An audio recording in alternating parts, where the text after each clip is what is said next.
पहचान है। Please sir. तो इस सेशन को मैं शुरू करता हूं। एक बहुत इंपॉर्टेंट एक बात जो हमको समझनी होगी इस सेशन को आगे बढ़ाने से पहले। हमारा जो भी एजुकेशन सिस्टम है या जो भी बचपन से आज तक हमारी कंडीशनिंग हुई है, वो पूरा फोकस सिर्फ एक ही चीज के ऊपर है, वो है कि पैसा कमाओ।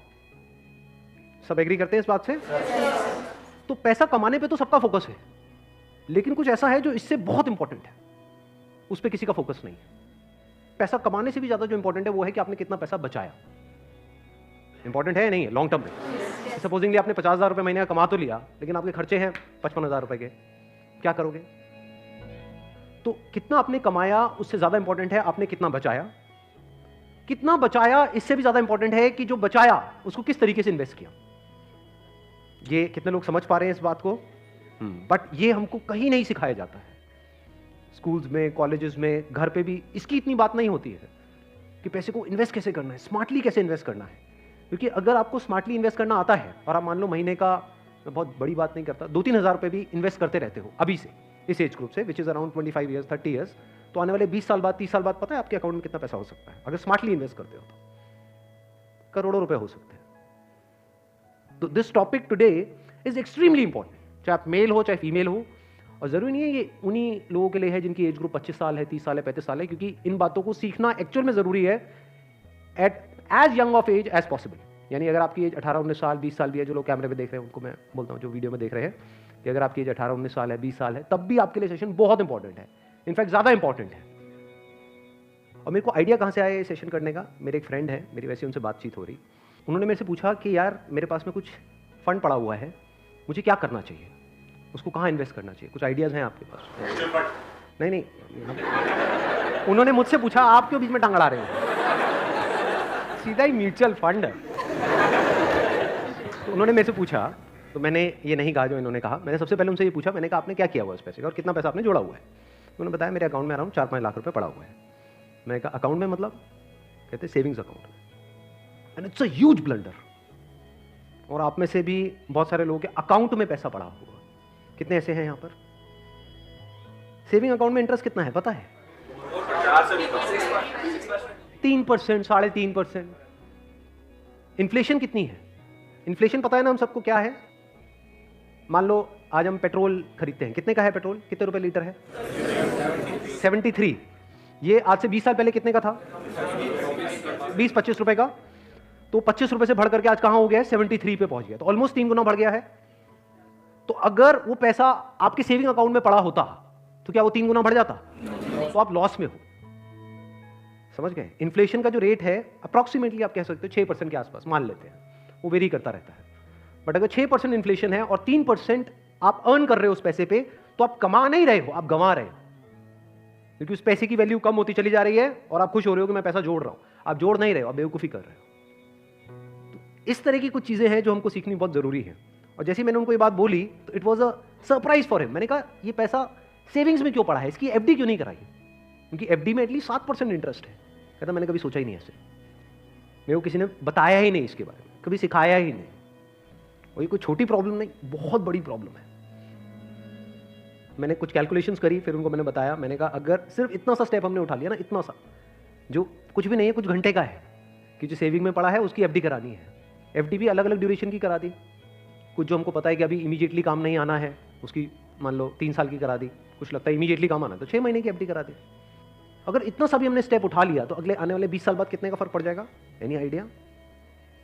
लाखों रुपए का फर्क पड़ेगा, कम से कम 20 लाख रुपए का फर्क पड़ेगा आने वाले 20 से 25 साल में। तो मैंने कहा वो जब 20-25 लाख आएंगे, अब ये करोगे तो हो ही आप, जो मैंने बताया है, तो उसमें से कुछ थोड़ा इधर भी दे देना भाई। आपने कितना पैसा कमाया उससे इंपॉर्टेंट क्या है? कितना बचाया। अब पैसे को बचाते कैसे हैं? पैसे को बचाना मतलब हम क्या समझते हैं? खर्चे कम करो, बस ये तो हमको समझ आता है कि सब्जी वाले से लड़ते रहो, रिक्शे वाला 10 रुपए नहीं भैया 8 रुपए ही दूंगी मैं, तो बचा लो 2 रुपए। इसकी मैं बात नहीं कर रहा हूं, मैं बात कर रहा हूं थोड़ी बड़ी गेम की, जहां पे हम कुछ बेवकूफों वाले स्टेप्स उठाते हैं और अपना करोड़ों का नुकसान कर बैठते हैं। मैं 2-3 रुपए की, 5 रुपए की बात नहीं कर रहा हूं। जो आज देखने में हजारों लग रहे हैं वो आने वाले टाइम की करोड़ों है। याद रखना मेरी इस बात को। हजारों लाखों बन जाते हैं कुछ साल बाद और लाखों करोड़ों बन जाते हैं कुछ साल बाद, अगर हमने स्मार्टली इन्वेस्ट किया तो। अब बताता हूं आपको एक बहुत बड़ी गलती जो हम सब कर रहे हैं। आप में से कितनों ने इंश्योरेंस कराई हुई है? कौन सी इंश्योरेंस कराई हुई है? कितनों ने एंडोमेंट वाली कराई हुई है? कितनों को तो, एक मिनट, जिन्होंने इंश्योरेंस कराई हुई है कितनों को पता ही नहीं उन्होंने कौन सी कराई हुई है? करो, हाथ ऊपर करो। अरे वाह, वाह जी वाह। कितने हैं जिन्होंने एंडोमेंट कराई हुई है? एंडोमेंट पता है क्या होती है?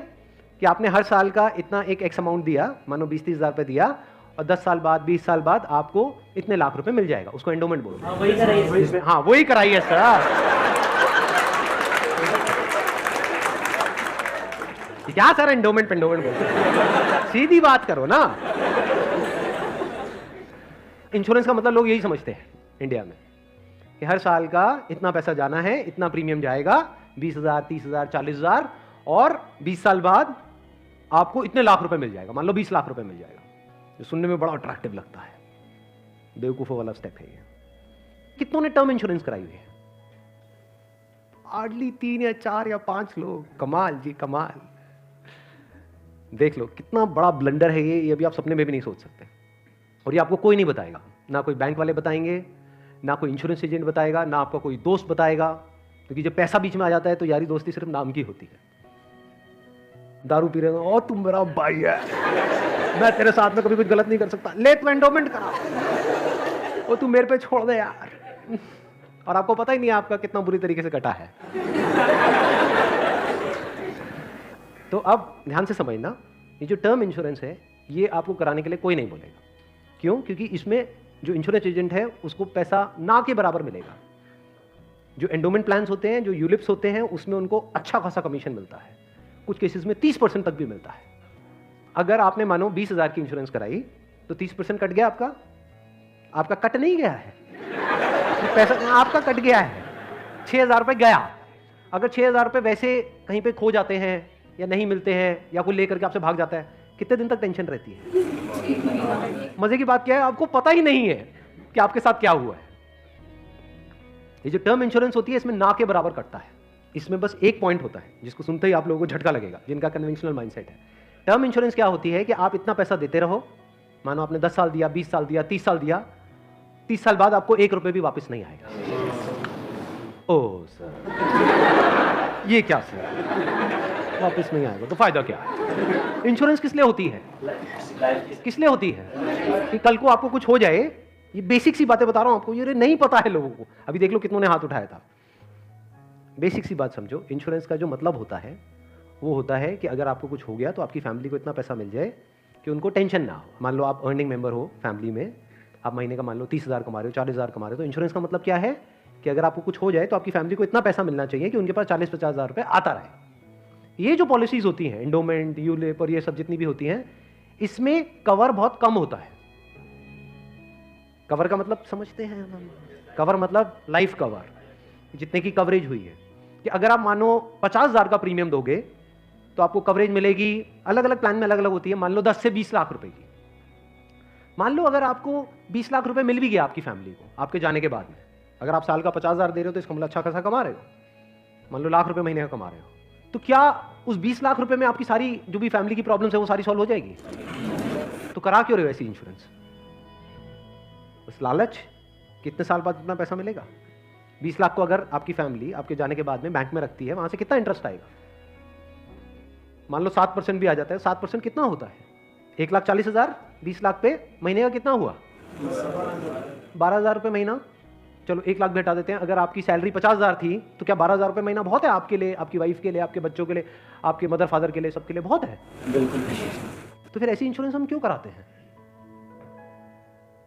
क्योंकि हम इन चीजों में कभी दिमाग ही नहीं लगाते हैं। कोई और हमारे लिए दिमाग लगा रहा होता है, कोई एजेंट या फिर बैंक वाले फोर्स कर रहे होते हैं। आजकल ये नया ट्रेंड चल गया है कि आपके बैंक अकाउंट में थोड़ा सा भी पैसा पड़ा होगा तो बैंक से फोन आ जाएगा। हो रहा है ऐसा है? नहीं हो रहा है कि क्यों रखा हुआ है, ये करा लो ना, वो करा लो ना। अब वो क्या करवाने को बोलेंगे आपको, जिसमें आपका फायदा है, जिसमें उनका फायदा है। इस बेसिक सी चीज को समझ लो। तो टर्म इंश्योरेंस के लिए आपको कोई नहीं बोलने वाला। उल्टा अगर आप बोलोगे तो वो लोग मना ही करेंगे, आपको कहेंगे इसमें मिलना तो है नहीं, फायदा क्या है। अब टर्म इंश्योरेंस का फायदा समझो। यहां पे आपने एंडोमेंट में, यूलिप में कितना दिया? 50,000 साल का, और मिला कितना? कवर कितने का है? 20 लाख का मैक्सिमम। कई कई केसेस ऐसे भी हैं जहां पे 50,000 आपने दिया और 10 लाख का कवर है, और 10 लाख रुपए कुछ भी नहीं है अगर कुछ आपको हो जाता है तो। अब वहां पर क्या है 10,000 रुपए आप देते हो साल का, और कवर कितना है? 1 crore. 1 crore approximately, depends upon the age. But 1 crore का आपको कवर मिला, 10,000 रुपए आपने साल का दिया।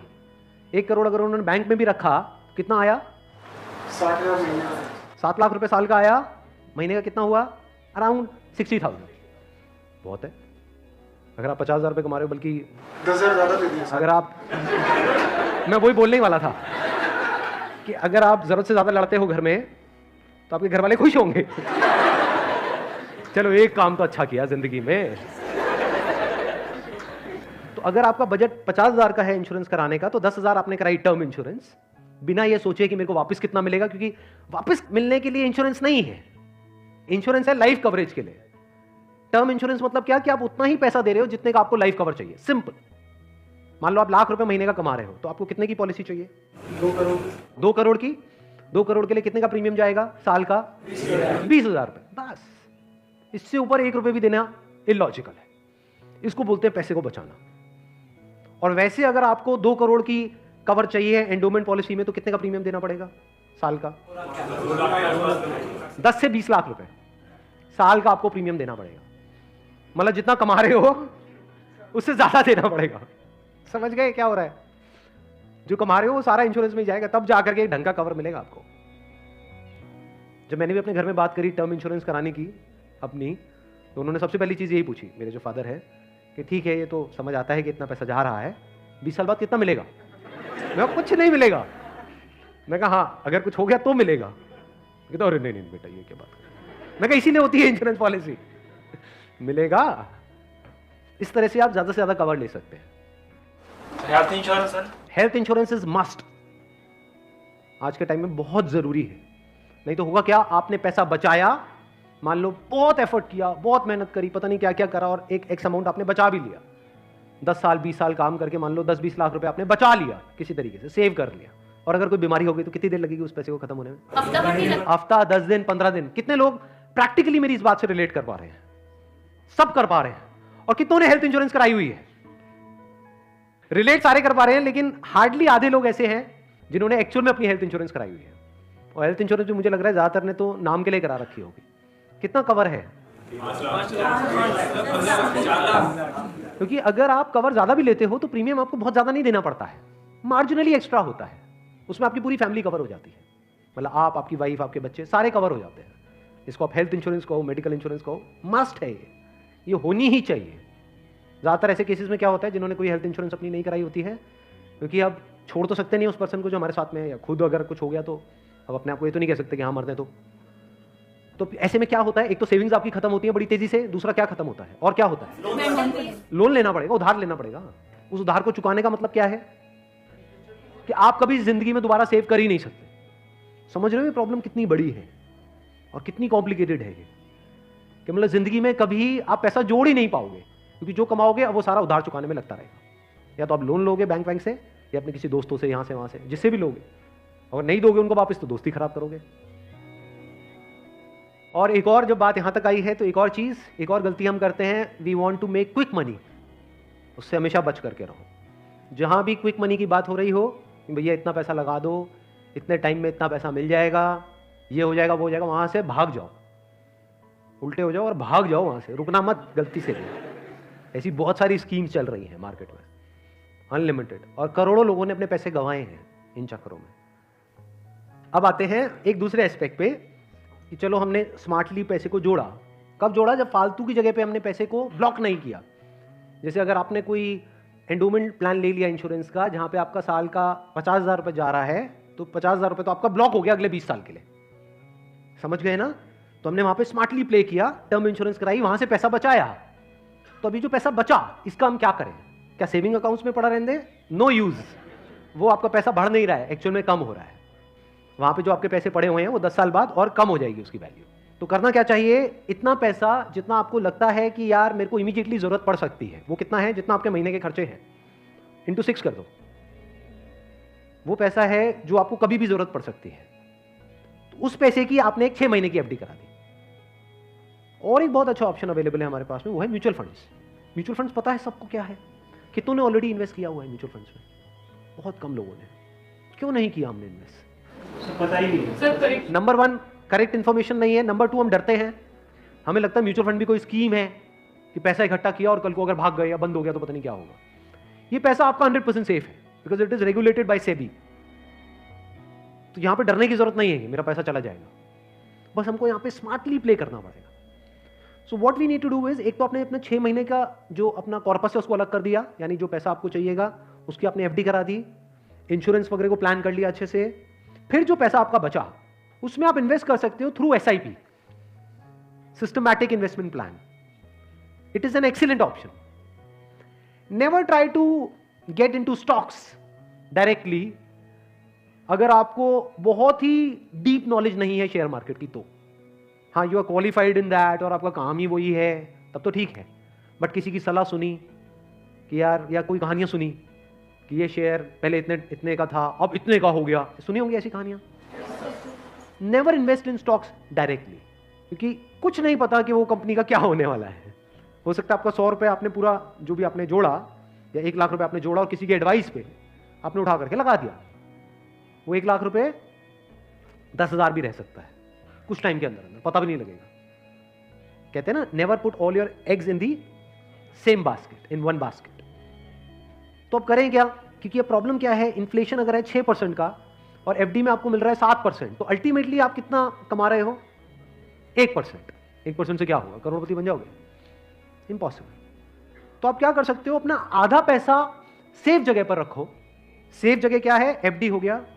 एफडी में भी एक और चीज है जो बहुत लोगों को नहीं पता है, वो क्या है कि ऐसे एक तो है बैंक में आप एफडी कराते हो, एक है कुछ कंपनीज है जो क्रिसिल से या इकरा से, ऐसे ये कुछ ऑर्गेनाइजेशंस हैं, वहां से AAA रेटेड है। AAA रेटेड का मतलब होता है highly secure, as secure as a bank. वहां पर अगर आप एफडी कराते हो तो आपको 9% तक का इंटरेस्ट मिल जाता है। ये जो सुनने में लगता है ना 7% और 9%, ये अभी छोटा लगता है, लेकिन आने वाले 20 साल बाद इसकी कितनी बड़ी अमाउंट होती है अगर आप कंपाउंडिंग को बीच में ले आओ, that you can't even think in the wildest of your dreams. Compounding कितने लोगों को पता है? बहुत कम को। देखो, कंपाउंडिंग मतलब होता है जो हमको इंटरेस्ट मिलता है हमारे पैसे पे, जहां भी हम इन्वेस्ट करते हैं उस इंटरेस्ट पे भी तो इंटरेस्ट मिलता है ना।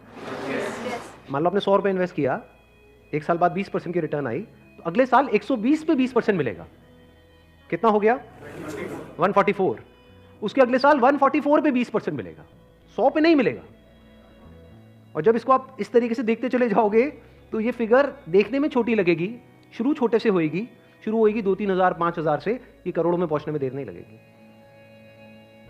मतलब हर महीने का मैं कंजर्वेटिव भी पकड़ता हूं, अगर 2-3 हज़ार रुपए भी हम सेव करते हैं, उसको स्मार्टली इन्वेस्ट करते हैं, इतना सा सीख जाते हैं, तो बहुत बड़ा डिफरेंस आ जाएगा हमारी लाइफ में आने वाले कुछ साल में, ह्यूज डिफरेंस। तो आपको दिमाग ये लगाना है कि लॉन्ग टर्म में बेस्ट पॉसिबल ऑप्शंस क्या क्या अवेलेबल है। जैसे आप में से कितने हैं जो मैरिड हैं और जिनकी कोई डॉटर है? तो एक गवर्नमेंट की तरफ से एक स्कीम है सुकन्या योजना करके, सुना है इसके बारे में? That is an excellent investment option, government की तरफ से सब्सिडाइज्ड है वो। तो वहां पे आप एक्सपेक्ट कर सकते हो 9% की रिटर्न जो गवर्नमेंट की तरफ से मिल रही है आपको, और हर साल का आपके ऊपर है आपको कितना इन्वेस्ट करना है। हाईएस्ट लिमिट 1.5 लाख की है, बट आपके ऊपर है, किसी साल में आपने 10,000 कर दिया, कभी 20,000 कर दिया, ऐसे आप करते रहे over a period of next 15-20 years, उसके बाद में बहुत बड़ा कॉर्पस उसको मिलेगा अपने एजुकेशन के लिए या किसी भी चीज के लिए, फ्यूचर के लिए। इसको बोलते हैं स्मार्ट इन्वेस्टमेंट। पैसे से पैसा कैसे कमाना है, ये बहुत बड़ी आर्ट है, क्योंकि ये जिसको आती है और अगर उसकी कमाई कम भी है तब भी वो आने वाले 20-30 साल बाद बिल्कुल ऐसा जैसे कछुआ और खरगोश की कहानी, इमीडिएटली नहीं। मान लो कोई बंदा है 50,000 रुपए कमा रहा है लेकिन वो स्मार्टली इन्वेस्ट कर रहा है, दूसरी तरफ से कोई बंदा है जो 1 लाख रुपए महीने का कमा रहा है लेकिन ना तो ढंग से पैसा बचा रहा है ना समझदारी से इन्वेस्ट कर रहा है, तो आने वाले 20-30 साल बाद ये जो 50,000 वाला है ये उससे बहुत आगे होगा, ये करोड़ों में होगा, और उस बंदे के हाथ में कुछ भी नहीं होगा, वो हो सकता है डेट में होगा, मतलब उसके ऊपर कर्जा होगा, और ये बंदा ऐसा होगा जो कर्जा देने लायक पोजीशन में होगा। ऐसा भी हो सकता है, ये अगर हम बेसिक से फंडों को समझते चले जाएं तो अब ध्यान से समझना। अब यहां पर हम कहां तक पहुंच गए थे? SIP is an excellent option. SIP का मतलब होता है कि आपने अपना एक अमाउंट फिक्स कर लिया, हर महीने का इतना अमाउंट तो एसआईपी में देना ही देना है म्यूचुअल फंड में। अब म्यूचुअल फंड कैसे चूज करें? हजारों म्यूचुअल फंड है। लार्ज कैप इक्विटी फंड को पकड़ो, वो भी कुछ वेबसाइट्स है जैसे मनी कंट्रोल है, वैल्यू रिसर्च है, वहां पर जाकर के देखो उन फंड्स की रेटिंग कम से कम 4 से 5 स्टार होनी चाहिए। कोई ऐसा फंड है उसकी 1 या 2 स्टार की रेटिंग है, मत करो उसमें। बल्कि ऐसा फंड होना चाहिए जो हर वेबसाइट पे 4 या 5 स्टार की रेटिंग हो। अब आपने क्या किया कि हर महीने का अपना एक अमाउंट फिक्स कर लिया, दैट कुड बी एनीथिंग, 1000 रुपए, 2000 रुपए, 3000 रुपए, 4000, 5000, what ever that amount is. SIP के थ्रू ऑटोमेटिकली इतना अमाउंट आपके अकाउंट से डेबिट होता चला जाएगा over a period of next 10 years, 20 years, 30 years. अभी स्मार्ट इन्वेस्टमेंट क्यों है? एक तरफ से मैं इंश्योरेंस के लिए मना कर रहा था, इसके लिए स्मार्ट क्यों है? क्योंकि यहां पे आपका पैसा नहीं कट रहा है, जो पैसा आप लगा रहे हो पूरा का पूरा इन्वेस्ट हो रहा है। इसमें भी 2 ऑप्शन है, एक आप ब्रोकर के थ्रू जा सकते हो, एक है डायरेक्ट जा सकते हो। तो वहां पे आपका 1% और बच जाएगा। मान लो टोटल 1.5% कटना था हर साल का, अब कितना कटेगा? सिर्फ आधा %। अभी 1% सुनने में छोटा लगता है, but over a period of 20-30 years ये लाखों रुपए का होता है। मतलब डिसीजन लेने में कुछ मिनट्स लगते हैं इन बातों को समझने में, लेकिन आने वाले टाइम में यही फर्क होगा कि आपके अकाउंट में लाखों है, करोड़ों है, क्या है। अच्छा, म्यूचुअल फंड क्यों और स्टॉक्स क्यों नहीं? क्योंकि स्टॉक्स में आप 1 या 2 या 4 में इन्वेस्ट कर रहे हो, म्यूचुअल फंड जो है वो डिवाइड कर देते हैं। वो मान लो 50 में उन्होंने इन्वेस्ट कर दिया, तो अब अगर उसमें से एक कंपनी बंद भी हो गई, तब भी प्रोपोर्शनेटली जो आपने इन्वेस्टमेंट करी है उसमें उसका परसेंटेज क्या था? मान लो 2%, तो आपको 100 रुपए 98 रह गया, बस इतना ही हुआ। अब मार्केट में सबसे बड़ा डर लोगों को यह होता है जो म्यूचुअल फंड में नहीं इन्वेस्ट करते हैं कि कल को नीचे आ गया तो क्या होगा, क्योंकि नीचे आने की कोई लिमिट नहीं है। FD में यह है कि नीचे नहीं आएगा, इंटरेस्ट कम हो सकता है, नीचे नहीं आएगा। तो म्यूचुअल फंड में लोग नीचे आने के नाम से डरते हैं, ऊपर जाने में कोई डर नहीं है। अगर गारंटी मिल जाए कि भैया साल का इतना % तो आना ही आना है और आता ही रहेगा जिंदगी भर, तो कोई डर ही नहीं है, फिर तो सारे लगा देंगे। बट कोई गारंटी नहीं है ना, और नीचे भी जा सकता है। तो अगर कुछ ऐसा हो जाए कि अगर म्यूचुअल फंड नीचे भी जाए तब भी आपका फायदा हो जाए, तो प्रॉब्लम सॉल्व हो गई ना। ये मेरी अपनी स्ट्रैटेजी है, ये कोई किसी बुक में नहीं है या कोई थ्योरी नहीं है, ये मेरी अपनी स्ट्रैटेजी है, वो मैं आप लोगों के साथ में शेयर कर रहा हूँ। आपको क्या करना है? मोटा मोटा स्टॉक मार्केट को ट्रैक करना है। हफ्ते में एक दिन देख लो कि अभी कितने पे चल रहा है। मान लो एक पीक है, पीक अभी मान लो 40,000 है, अभी मार्केट चल रहा है अराउंड कितना? 36, 37 के अराउंड चल रहा है। तो मेरी स्ट्रैटेजी क्या है? जैसे ही मार्केट 20% से नीचे गिर जाए, कि मार्केट की ये पीक है, मान लो 40,000 है, अब मार्केट 30,000 पे आ गया है, तो आपने क्या किया? पहले इन्वेस्ट किया हुआ था SIP में, लार्ज कैप्स में। आप इमीडिएटली जैसे ही मार्केट 30 पे आई, आप स्विच कर गए मिड कैप में, not even in small cap, mid cap. अब ऐसा क्यों किया? क्योंकि जब मार्केट 20% टूटेगा, सेंसेक्स का मतलब लार्ज कैप्स जो बड़ी कंपनीज हैं, जब मार्केट 20% टूटेगा, यानी बड़ी कंपनीज के जो शेयर्स हैं वो 20% से टूटेंगे, तो जो छोटी कंपनीज हैं उनके शेयर्स 50 से 60%, 70% तक टूट जाएंगे। तो जब वो 60% टूटा तो 100 की चीज आपको कितने में मिल गई? 50 में या 40 में। तो जब मार्केट नीचे भी गया तो आपका फायदा हो रहा है। ये स्ट्रैटेजी समझ आ गई? वापस से जैसे ही मार्केट जो भी लास्ट उसकी पीक थी, मान लो 40,000, उससे 20% ऊपर गया, तो मिड कैप से आप स्विच कर गए वापस से लार्ज कैप में। ये स्ट्रैटेजी जो है ये मैंने सीखी है वॉरेन बफे से। उनका जो बेसिक सा फंडा है, मतलब अगर एक लाइन के अंदर बोला जाए, वो क्या है कि जब मार्केट बहुत ज्यादा ग्रीडी हो तो डरो, और जब मार्केट डरा हुआ है तो ग्रीडी हो जाओ। बेसिक सा फंडा है, मतलब जब सब डरे हुए हैं तो थोड़े से लालची हो जाओ, और जब सब लालची हो रहे हैं, मतलब मार्केट ऊपर भाग रहा है, तो डरने लग जाओ। तो लार्ज कैप में डर कम है, मिड कैप में डर ज्यादा है। तो जैसे मार्केट नीचे जाएगा, मिड कैप को सब छोड़ देंगे, उस वक्त आप उसको पकड़ लोगे। तो अब चाहे मार्केट ऊपर उठे तब भी आपका फायदा है, नीचे गिरे तब भी आपका फायदा है। आप वेट कर रहे हो, मैं आज एक्चुअल में वेट कर रहा हूं।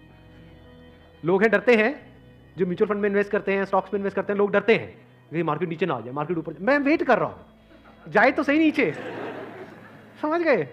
क्योंकि लार्ज कैप टूटेगा 20%, तो मिड कैप टूट जाएगा 60%। तो मेरा 100 रुपए लगा हुआ था तो 80 रह जाएगा, उस 80 को उठा करके मैं मिड कैप में डाल दूंगा, फिर आराम से बैठ जाऊंगा कुछ सालों के लिए। जैसे ही मार्केट ऊपर जाएगा, मतलब लोग लालच से तड़प रहे हैं, तब जैसे ही 20% ऊपर गया, मान लो 48,000 पे गया, मिड कैप से हट करके मैं आ जाऊंगा लार्ज कैप में, वापस से सेफ हो गया। अब जो नया पीक बन गया वो क्या बन गया? 48,000। आज की रेट में क्या है? 40,000। अब 48,000 पे 2020 चलेगा। आ गया गेम समझ में? तो यहां से आप पीसफुल हो, नहीं तो लोग डरे ही रहते हैं, म्यूचुअल फंड के नाम से डरते हैं। क्यों डरते हैं? और ये कम हो रहा है, कम हो रहा है, कम हो रहा है। कम हो रहा है तो बढ़िया है, तब भी आपका फायदा है, और बढ़ रहा है तो फायदा ही है।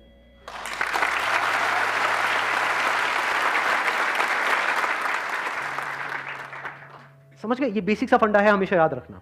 मतलब मासिस की जो साइकी है उससे आप कुछ अलग करोगे तभी आपके साथ कुछ अलग होगा, नहीं तो पूरी मार्केट रो रही होगी, आप भी बैठ करके रो रहे होंगे। अरे टूट गया टूट गया टूट गया टूट गया टूट गया, अरे गिर गया गिर गया गिर गया गिर गया, मैं बर्बाद हो गया, मैं बर्बाद। बर्बादी में भी आपका जश्न होगा अगर इस तरह से आप समझ पा रहे हो तो। Thank you so much.